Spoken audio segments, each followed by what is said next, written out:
سب سے پہلا بچہ یا بچی دونوں کے، صرف لڑکوں کے نہیں، لڑکیوں کے بھی، صرف بچوں کے نہیں، بچیوں کے بھی.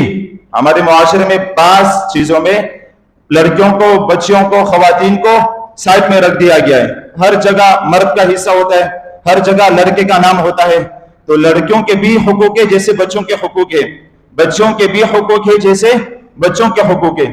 تو سب سے پہلا بچہ یا بچی پیدا ہوتے ہیں تو ان کا سب سے پہلا حق یہ ہے کہ ان کو صاف کر کے، ان کو نہا دھو کر، ان کے کان میں، سیدھے کان میں، دائیں کان میں اذان دی جائے اور بائیں کان میں، الٹے کان میں اقامت کی جائے.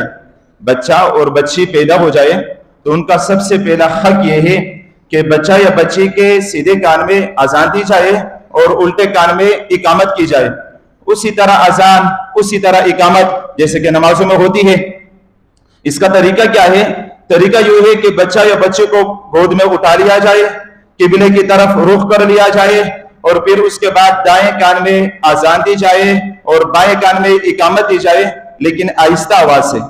آہستہ آواز سے سنت ہے، بآواز بلند کہنا سنت نہیں ہے، بلکہ آہستہ آواز سے اذان اقامت دینا سنت ہے. مرد دیں گے اذان، لیکن اگر موقع پر مرد نہ ہو تو عورت بھی اذان اقامت دے سکتی ہے. چونکہ اذان اور اقامت نمازوں میں عورت نہیں دے سکتی ہے کیونکہ عورت کا آواز بھی پردہ ہے، لیکن بچی یا بچے کے کان میں عورت بھی اذان اقامت دے سکتی ہے. اگر آواز بلند نہ ہو، کوئی غیر محرم نہ ہو تو عورت بھی دے سکتی ہے اذان بچہ یا بچے کے کان میں. تو سب سے پہلا حق یہ ہے کہ بچہ یا بچے کے کان میں اذان دی جائے. یہ بچوں کا والدین پر حق ہے. حدیث مبارکہ میں آتا ہے کہ ایک بیماری ہے جس کو سبیان کہا جاتا ہے. سبیان بیماری ایسی بیماری ہوتی ہے جس کی وجہ سے بچہ سوکھا ہو جاتا ہے، پتلا دبلا ہو جاتا ہے، کمزور ہو جاتا ہے. انتہائی خطرناک بیماری ہے. حدیث مبارکہ میں آتا ہے کہ جس بچے کے کان میں اذان اور اقامت دی جائے اللہ تعالیٰ اس کو سبیان کی بیماری سے بچائیں گے.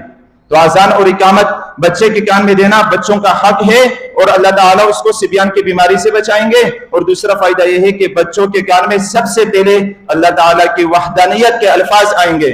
اللہ اکبر، اللہ اکبر، اللہ سب سے بڑا ہے، اللہ سب سے بڑا ہے. بچہ یا بچی کے کان میں سب سے پہلے اللہ تعالیٰ کی وحدانیت کے الفاظ آئیں گے اور آپ صلی اللہ علیہ وسلم کے رسالت کے الفاظ سب سے پہلے اس کے کانوں میں آئیں گے. تو یہ بچوں کا حق ہے اور یہ دینا چاہیے بچوں کو، یہ بچوں کا والدین پر حق ہے.